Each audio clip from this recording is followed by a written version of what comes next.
जीवमजीवं दवं जिन्वरवसेन जननी दिष्टं देविन्दविन्दवन्दं वन्दे तं सर्वदा शिरसा।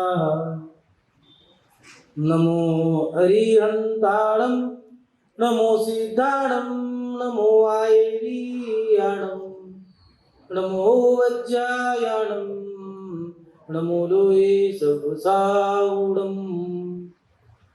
जय बोलिए अंतिम तीर्थंकर विनायक श्री महावीर भगवान की, परम पूज्य आचार्य भगवत गुरुदेव श्री वसुनंदी जी मुनिराज की, अहिंसा में विश्व धर्म की,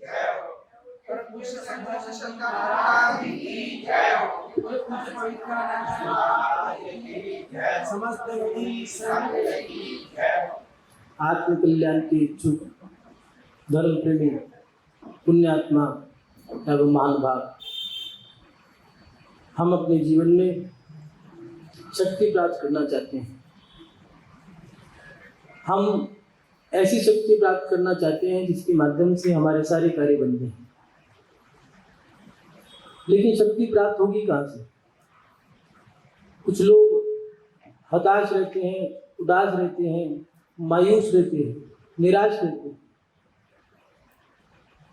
कुछ लोग शक्ति को प्राप्त करने के लिए हताशता निराशता हटाने के लिए सोचते हैं कि अच्छे से अच्छा भोजन कर ले। माता बहनें कहती हैं बादाम खाओ, बादाम खाओ, बादाम खाने से अकल आएगी। बादाम खाने से अकल नहीं आती, अकल तो ठोकर खाने से आती। बादाम खाने से ताकत आती है, ऐसा कुछ लोग कहते हैं। वो बादाम खाते हैं, ठंडाई पीते हैं, कुछ लोग कैप्सूल लेते हैं, इंजेक्शन लेते हैं। आज की नई युवा पीढ़ी आजकल जिम जाना ये एक रह गया है। बच्चा हो चाहे बच्ची हो, लड़के लड़कियां, यहाँ तक कि महिला पुरुष भी जिम जाते हैं। वो सोचते हैं जिम करने से शक्ति मिल जाएगी। जिम जाने से शक्ति नहीं मिलेगी, वो तो शरीर को तंदुरुस्त रखने के लिए दिया है। इसको हिंदी में बोले तो व्यायाम दिया। फिर शक्ति मिलेगी कहाँ से? कुछ लोग भगवान के पास जाते हैं, हाथ जोड़ करके, हाथ फैला करके भगवान के आगे दरकार लगाते हैं कि भगवान हमें शक्ति दे दे। कुछ लोग गुरु के पास जाते हैं, लेकिन गुरु शिक्षा देते हैं, भगवान तो पाषाण के हैं। वो कह रहे हैं मेरे जैसा बनने के लिए ऐसी क्रिया करनी होगी कि सीधे बैठ जाओ, नासा पे दृष्टि रख करके, कर्म कहीं से भी आए समता भाव से सहन करना है। भगवान ने ये शिक्षा दी। गुरु बोल करके शिक्षा दे सकते हैं, शास्त्रों में लिखा है, लेकिन वो पढ़ने में समझ में नहीं आता। तो फिर शक्ति मिलेगी कहाँ से? महानुभाव, हम उदास हैं, हताश हैं, निराश हैं, शक्ति प्राप्त करना चाहते हैं, लेकिन सवाल का जवाब मिलता नहीं है। शक्ति कहाँ से मिले? पहाड़ों पर चढ़ करके शक्ति नहीं मिल सकती। कुछ लोग मॉर्निंग वॉक, इवनिंग वॉक करते हैं, सोचते हैं कि यहाँ से शक्ति मिल जाएगी, ठंडी हवा खा करके शक्ति मिल जाएगी, लेकिन शक्ति यहाँ नहीं है। तो फिर कहाँ है? महानुभाव, आचार्य भगवान ने दिया शक्ति कहाँ है, उस शक्ति का रहस्य भी बताया। आचार्य भगवान परमानंद स्तोत्र में लिख रहे हैं, गाथा नंबर 23 में, कि पाषाणेषु यथा हिमं दुर्मध्ये यथा गतम तिल मध्ये यथा तेलम देह मध्ये यथा शिवा।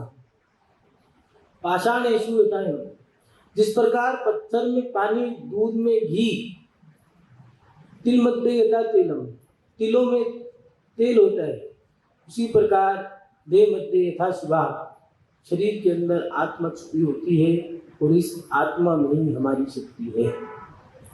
शक्ति को आत्मा के अंदर से जगाना होगा। आचार्य कुंदकुंड स्वामी जी ने भी दिया, अप्पा सो परमप्पा, प्रत्येक आत्मा में परमात्मा बनने की शक्ति है, बस भव्य अभव्य को छोड़कर। हमारे अंतरंग में शक्ति बसी है, हम बाहर में खो गए। हम अपने जीवन को सफल बनाने के लिए क्या सही मायने में पुरुषार्थ कर भी रहे हैं या नहीं कर रहे? महात्मा गांधी जी जेल में बंद हैं, सत्याग्रह आंदोलन है, जेल में बंद कर दिया गया है। आज बा उनसे मिलने गई है। वार्डन बा को महात्मा गांधी जी के पास लेके जाता है। महात्मा गांधी जी और बा दोनों चर्चा कर रहे हैं। अचानक वार्डन वहां से चला जाता है और फिर पुणे लौट के आता है। कहता है, क्षमा करना, आप तो जानते हैं जेल के नियम क्या है। कैदियों को बाहर से आए हुए व्यक्तियों के साथ एकांत में बात करने का निषेध है। तो गांधी जी कहते हैं, भैया मैं तो मेहमान हूँ, मेजबान के नियमों का पालन करना मेरा फर्ज बनता है। जब तक आप कमरे में खड़े थे तब तक हमने बात करी, आपके जाने के बाद हमने कोई भी बात नहीं करी, तब से मौन है, बस एक दूसरे का चेहरा ही देखा। वार्डन का मुंह खुला का खुला रह गया और कहने लगा, मैं तुझसा प्राणी आप जैसी महान विभूतियों को क्या समझूंगा। और जब वहाँ से जाने लगी कि उस समय हो चुका था, तो गाड़ी में बैठी तो कहने लगा, आपके अनुशासन स्व अनुशासन को देख करके मैं गदगद हो गया। अनुशासन के बारे में चर्चा करना ये सरल है, दूसरों को उपदेश देना सरल है, स्वयं को इसका पालन करना बड़ा कठिन है। और आप दोनों इस पे पूरे खरे उतरे हैं। अब मैं जान गया कि भारत की जनता आपको इतना प्रेम क्यों करती है। मानव विचार करें कि आत्म कल्याण के प्रति हमारी इतनी जागरूकता है या नहीं। सोचें, क्या हमारे अंतरंग में अपने जीवन को सार्थक बनाने के लिए ऐसा जुनून, ऐसी लगन है या नहीं। जीवन को सार्थक ऐसे नहीं बनाया जा सकता, हमें जुनून रखना पड़ेगा। अंतरंग में एक लगन हो तब जाकर के हम जीवन को सार्थक कर सकते। क्या ऐसा जीवन हम नहीं जी सकते? विचार करें, क्या ऐसा जीवन हम जी रहे हैं या नहीं जी रहे। जो संसार समुद्र से करने की चाह, वेद ज्ञान नौका चढ़ो पर की छोड़ो राह। अगर संसार से पार होना है तो हमें पर को भी छोड़ना होगा। अपने जीवन के लिए हमें ईमानदारी से सोचना होगा और बड़ी लगन के साथ हमें अपना जीवन जीना होगा। लेकिन क्या ऐसा जीवन हम जी पा रहे हैं या नहीं जी पा रहे। हम उतना परिश्रम कर पा रहे हैं या नहीं कर पा रहे। आज हर व्यक्ति बड़ा बनना चाहता है, हर व्यक्ति चाहता है मैं पैसे वाला बनूं, शोहरत, दौलत, यहाँ तक कि मेरा नाम, इज्जत सब कुछ हो, लेकिन मैं कुछ ना करूं, शॉर्टकट से कुछ ना किए मुझे प्राप्त हो जाए। चाहे मैं सट्टा खेलूं, चाहे शेयर मार्केट में पैसा लगाऊं, चाहे एमसेंस में क्या कहते हैं उन्हें, शेयर मार्केट, सेंसेक्स वगैरह जो आप तो जानते हैं। अब अपन लोगों को तो पता नहीं, जो करते हो उनको तो पता है। FNO, वाह, ये कमल जी बोल रहे हैं FNO।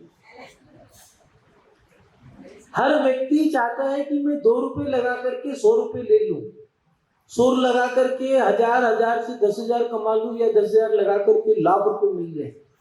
लेकिन मेहनत करनी पड़ेगी। बिना मेहनत किए, बिना पुरुषार्थ किए हमें कुछ नहीं मिल सकता। हमारे अंदर जीवन को सार्थक बनाने की लगन है या नहीं। कहीं ऐसा तो नहीं हम बैठे बैठे ही सपने देख रहे हैं और सपनों को सोच रहे हैं कि जैसे सपना बैठे बैठे देख लिया है वैसे ही बैठे बैठे सोते सोते सपना सच हो जाए। तो भैया, सपना सोते सोते देखा है तो सोते सोते में जैसे सपना देखा है वैसी ही क्रिया में सोच लेना, सपने में ही सच हो गया। हकीकत में जब देखोगे ना तो सपना सामने दिखेगा, तो ना यह सपना सच हो पाएगा। हमारे जीवन में हमारा परिश्रम कैसा है, सोचें, विचार करें कि क्या हम सही मायने में जीवन को सार्थक बनाने का संघर्ष कर भी रहे हैं या नहीं कर पा रहे। एक वृक्ष के नीचे कुटिया है, उस कुटिया के अंदर 50 साल का एक व्यक्ति है जिसे लकवा लगा है, और उसका 14-15 साल का एक बच्चा है गोकुल। कारखाने में काम करता है।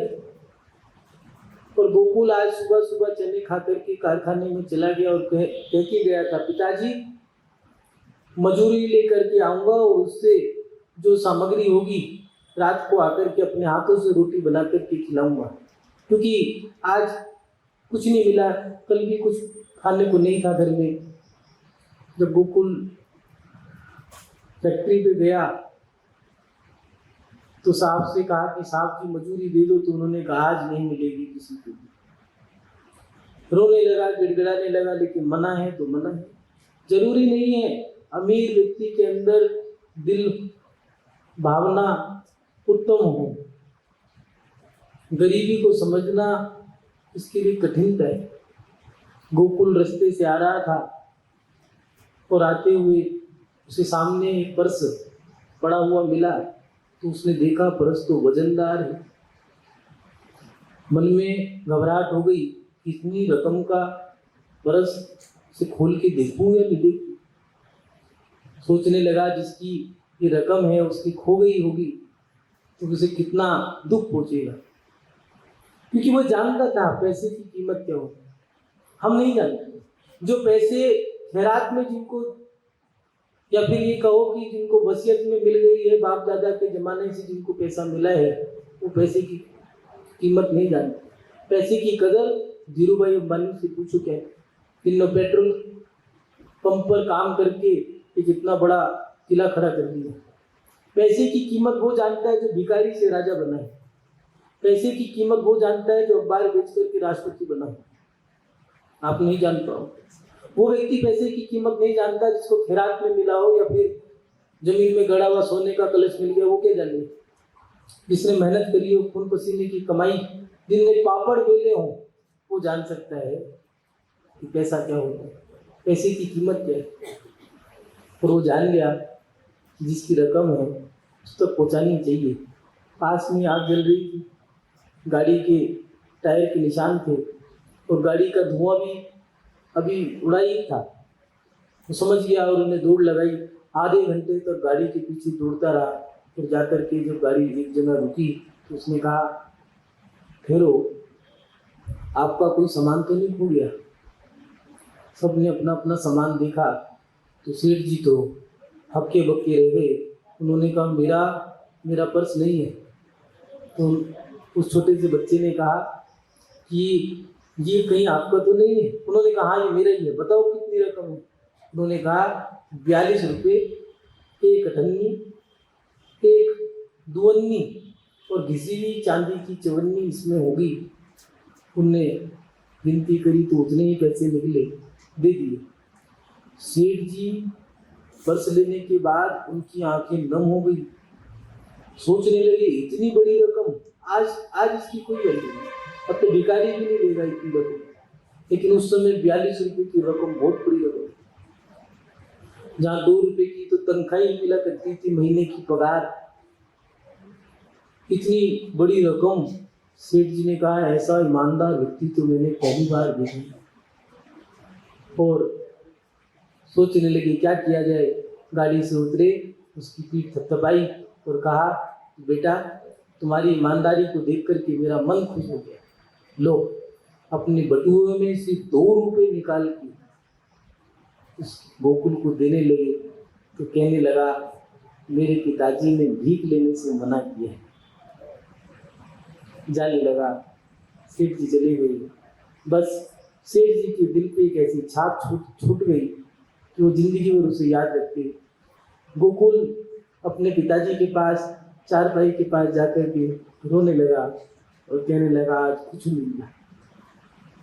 पिताजी भी चिंतित थे कि बेटा इतनी देर हो गई, कहाँ गया। पल भी सालों के बराबर लग रहा था। जब आया तो खटिया के पास बैठ कर के रोने लगा और कहने लगा, कुछ नहीं मिला। सारी घटना सुनाई तो उस पिता को लकवा लगा था। जब उसने सारी घटना सुनी तो रोने लगा। खुशी के मारे जो आधे शरीर में लकवा लगा था, बेटे ने कहा कि पिताजी मैं 2 रुपये ला सकता था, लेकिन मैंने ये कह के मना कर दिया कि मेरे पिताजी ने भीख मांगना नहीं सिखाया। और उसके पिता ने जब ये बात सुनी, उसकी ईमानदारी और खुददारी को देखा तो मन गदगद हो गया। पूरे शरीर में ऐसी हलचल हुई कि दोनों हाथ फैला करके उसे गले से लगा लिया और खुशी के आंसू निकल गए। मानना, विचार करें कि क्या हमारे जीवन में ऐसी ईमानदारी, साहस, दृढ़ता, कठोर परिश्रम है या नहीं? क्या ये हमारे अंदर नहीं आ सकता? विचार करें। इन कहानियों को सुनकर के हमें बड़ा अच्छा लगता है, लेकिन क्या ऐसा जीवन हम नहीं जी सकते? सोचें, क्या ऐसा हम जीवन जी रहे हैं? क्या हमारे अंतरंग में इतनी ईमानदारी, अपने जीवन के अंतरंग, हमारे जीवन को सफल बनाने के लिए ऐसी ईमानदारी हमारे अंदर है? क्या ऐसा परिश्रम हम कर पा रहे हैं? नहीं कर पा रहे। क्या इतना साहस हमारे अंदर है? क्या जो लक्ष्य हमने प्राप्त करने की सोच ली है उसके प्रति अपनी दृढ़ता है या नहीं है? मन में आता है कि हम भी ऐसा त्याग करें, हम भी मोक्ष मार्ग पर चले, हम भी अच्छा काम करें, हम भी एक अच्छे इंसान बने। लेकिन किंतु परंतु लेकिन अगर और ये मगर, जैसे ये सवाल आते, मगर आते के साथ ही मगर खा जाता है। जिनके मन में ये सवाल आता है कि कैसे होगा, कोई देखे, कोई क्या कहेगा, वो व्यक्ति जीवन में कभी ऊंचाइयों को नहीं छू सकता। ऊंचाइयों को छूने के लिए दृढ़ता चाहिए, संघर्ष चाहिए, परिश्रम चाहिए, साहस चाहिए, कदम आगे बढ़ाना होगा। हमें आगे बढ़ना है तो जिद्दी बनना पड़ेगा, लगन रखनी होगी। ऐसा होगा या नहीं होगा? अच्छा जीवन बनाना है, जीवन को सफल बनाना है, तो पहले अपना एक लक्ष्य निर्धारित करो। नौजवान, बच्चे, महिला, आज बहुत लोग कुछ करना चाहते हैं, लेकिन उनके अंतरंग में एक साहस नहीं है, दृढ़ता नहीं है। शादी कर ली है, लेकिन शादी करने के बाद कभी सोचा, मन में आया कि जिस बच्चे को हमें पैदा करना है, जिस संतान को हमें जन्म देना है, उस संतान को कहां पर जाकर जन्म देना है? क्या इसके बारे में सोचा? पहले महिलाएं शादी करने से पहले तक उनका ये व्यवस्थित था कि शादी करने के बाद पति की ऐसी सेवा करेंगे, सास की ऐसी सेवा करनी है, ससुर की ऐसी सेवा करनी है। माता पिता पूरी क्रिया सिखाते थे, यहाँ तक कि शादी होने के बाद बच्चा पैदा भी होना है तो किस दाई से कराना है। अब कोई मतलब नहीं है, युवाओं को यही नहीं पता कि बच्चा किसके हाथ में देना है, किसके पास जाकर के उस बच्चे को हम बाहर लेकर के आएंगे, संसार किसके हाथ में जाकर के देंगे। तीर्थंकर जब जन्म लेते हैं तो माता के इर्द गिर्द सब देवियां होती हैं, 56 कुमारी, दिक कुमारी, अष्ट कुमारी। तुम्हारी संतान किसके हाथ में गई जन्म लेने के बाद? कोई मतलब नहीं है। हमें यही नहीं पता कि हमारा जीवन क्या, हमें जीना है, हमें कैसे जीना है। संतान को कब क्या पहनाना है, कब क्या पढ़ाना है, कब क्या खिलाना है, कुछ नहीं पता। हमें क्या कमाना है, जो सपने हमें दिखा दिए गए हैं, मात्र हमें वही जीने हैं, उन्हीं को पूरा करना है। हर युवा का एक ही सपना है कि मैं कुछ करके दिखाना चाहता हूँ। क्या करके दिखाओगे? लखपति बन जाओगे, करोड़पति बन जाओगे? अरे ये तो वो भी करके दिखा चुके। कुछ ऐसा करके दिखाओ जिसको देखने के बाद तुम्हारे माता पिता को अच्छा लगे, जो तुमको देखे वो खुश हो जाए। ऐसा क्या करें? अरे भगवान मत बनो, पहले एक अच्छा इंसान तो बनो। तुम अच्छा इंसान बन जाओ, तुमने सबसे बड़ी चीज करके दिखा दी। मान बात, हमें अपने जीवन को अगर सार्थक बनाना है तो पहले हमें एक अच्छा इंसान बनना है, और फिर हमें एक लक्ष्य प्राप्त करने के लिए लक्ष्य बनाना होगा। हमारा लक्ष्य है या नहीं है? लक्ष्यहीन यात्रा तो नहीं है हमारी। और जब हम लक्ष्य चुन लें तो फिर हमें उस लक्ष्य को प्राप्त करना है। लक्ष्य प्राप्त करने के लिए हमें शक्ति चाहिए। शक्ति कहाँ है? शक्ति हमारी आत्मा के अंदर है। हमारी आत्मा में अपार शक्ति है। एक व्यक्ति अंतरिक्ष में भी जा सकता है। ये शक्ति कहाँ से है? एक व्यक्ति पत्थर फोड़ करके पानी निकाल सकता है। ये शक्ति कहाँ से है? एक व्यक्ति अखबार बेच करके राष्ट्रपति बन सकता है। इतनी शक्ति कहाँ से है? एक घिया बेचने वाला उसका बेटा आईएएस बन सकता है, ये शक्ति कहाँ से आई? एक अपंग व्यक्ति, 80 साल की महिला इंग्लिश बोलना सीख सकती है, ये शक्ति कहाँ से आई? भादव 10 लाक्षण अष्टानिका में लोग उपवास करते हैं, 1 दिन के, 2 दिन के, 5 दिन के, 3 दिन के, 8 दिन के, 10 दिन के। ये शक्ति कहाँ से आई?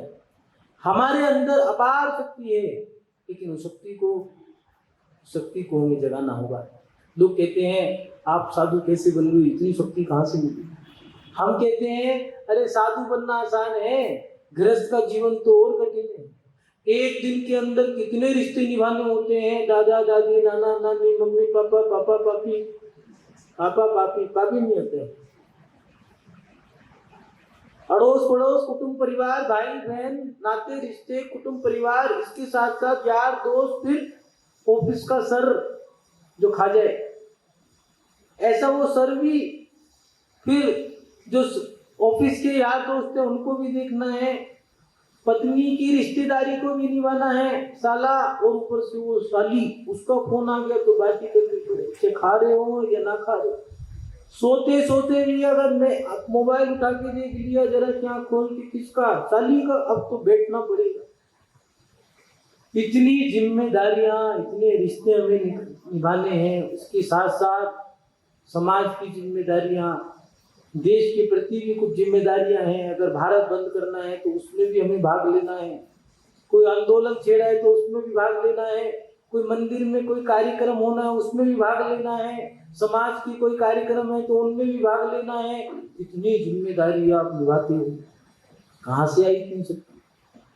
ये कहावत है कि संसार का व्यक्ति प्रत्येक दिन, एक दिन में 1000 रिश्तों को रोज निभाता है। ये शक्ति कहाँ से है? ये शक्ति भी हमारे अंदर है। जब इतनी शक्ति हमारे अंदर है, मानवा आत्मकल्याण की शक्ति भी हमारे अंदर है। लेकिन आत्मकल्याण करने के लिए मात्र शक्ति नहीं चाहिए, लक्ष्य भी चाहिए। आज नई पीढ़ी, युवा पीढ़ी, नौजवान जो अपने पैरों पे खड़े हो चुके हैं, पढ़ लिख करके बड़े हो चुके हैं, मात्र पढ़ लिख करके बड़े होना या फिर अपने पैरों पे खड़ा होना ही सार्थक नहीं है। क्या जीवन में कोई लक्ष्य है या नहीं? क्या तुम्हारे पास कोई टारगेट है जिसके लिए तुम जी रहे हो? 8 साल की उम्र में खेल लिए, 16 साल की उम्र तक, 20 साल की उम्र तक या 22 साल की उम्र तक पढ़ लिए, 25 साल की उम्र में शादी कर ली, 30 साल की उम्र तक बच्चे हो गए, 35 साल की उम्र में उनको पढ़ा लिया, लिखा लिया, 40 साल की उम्र तक आप फ्री हो गए, अपनी क्रियाओं से निवृत्त हो गए। अब क्या करोगे? अब क्या है सवाल? अब क्या लक्ष्य है आपका? खेल लिए, कूद लिए, पढ़ लिए, लिख लिए, खा लिया, पी लिया, शादी भी कर ली, बच्चे कर लिया, अब उनको भी हमने खिला दिया, पिला दिया, पढ़ा दिया, लिखा दिया, घुमा दिया, फिरा दिया, सब काम कर लिया, लेकिन अब 40-45 साल की उम्र हमारी हो गई है। अब क्या लक्ष्य है? अब क्या करोगे? ये बिना लक्ष्य की जिंदगी, ये लक्ष्यहीन जिंदगी हमारे लिए बेकार है। कुछ लोग डिप्रेशन में रहते हैं, अब क्या करें? मन नहीं लग रहा, पहाड़ों पे घूमने भी चले गए, क्षेत्रों पे यात्रा भी करने चले गए, साधुओं के पास भी चले गए, पूजा भी चिल्ला चिल्ला के हमने खूब पूजाएं कर ली है, लेकिन अब क्या करें? खाने की कोई ऐसी वस्तु नहीं बची जो हमने ना खाई हो, पहनने की ऐसी कोई वस्तु नहीं बची हमने जो ना पहनी हो, ओढ़ना, पहनना, घूमना, फिरना, पढ़ना, लिखना सब कर लिया, अब क्या करें? जब सवाल का जवाब नहीं मिलता तो इतने चिंतित रहते हो, चेहरा बुझा बुझा है, मन उदास है, हताश है, निराश है, करूं क्या? क्योंकि अब मेरे पास कुछ करने लायक नहीं बचा है। अपने बड़ों से पूछे तो वो भी कहते हैं चलो घर के काम ही कर लो। कुछ लोग तो ऐसे हैं, चलो खाली बैठे हैं तो मकान ही साफ कर लो, कमरा साफ कर लो, धुले हुए कपड़ों को फिर धो लो, क्या दिक्कत है भाई? समय अपने आप को व्यस्त करना है, लेकिन ये क्रिया करने के बाद भी खुश नहीं है। कोई ऐसी क्रिया होनी चाहिए। मन में एक सवाल खड़ा रहता है कि इस उम्र के पड़ाव के बाद भी कोई लक्ष्य होगा, अब क्या करूं? तो मानवा लक्ष्य प्राप्त करो, अपना लक्ष्य चुनो। बिना लक्ष्य के जीवन जीना कोई जीना नहीं है। अरे ये तो घुट घुट के मरने वाली बात है। अभी तक जो किया वो तो पर के लिए किया, अपने लिए क्या क्यों? अपने लिए तो कुछ बचा ही नहीं, मैंने कुछ किया ही नहीं, करूं क्या? हमारे पास कुछ नहीं है, कोई जवाब नहीं है। और लगभग 35-40 नहीं तो 45 साल की उम्र में क्वेश्चन मार्क लग जाता है कि अब क्या करें।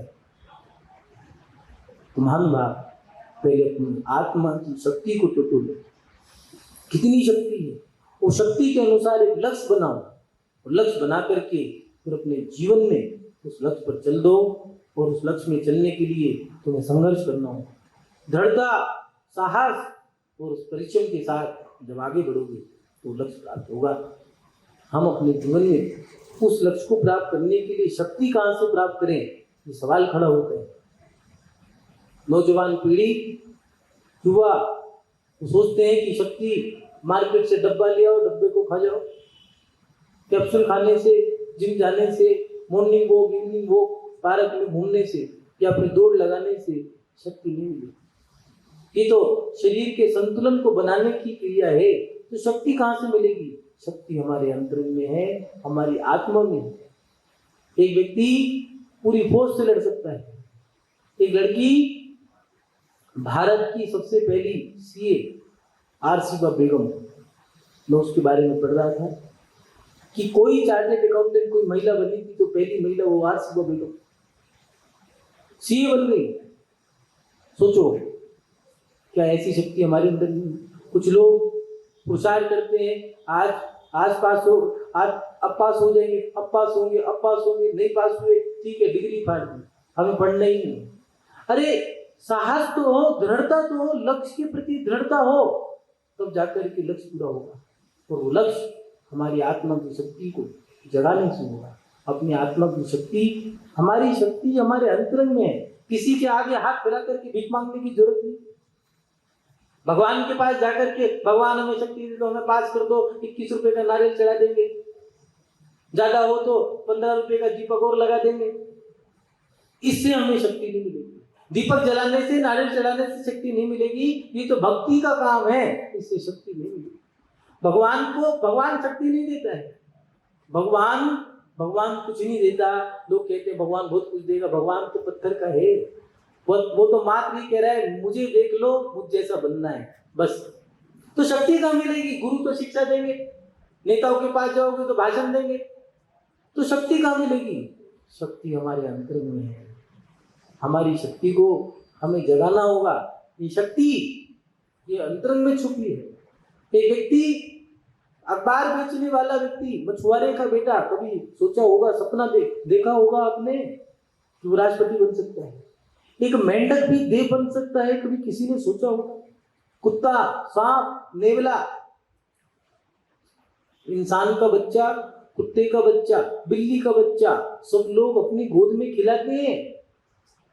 यहां तक कि खरगोश के बच्चे, कुत्ते के बच्चे, लेकिन कोई व्यक्ति सूअर के बच्चों को नहीं खिलाता।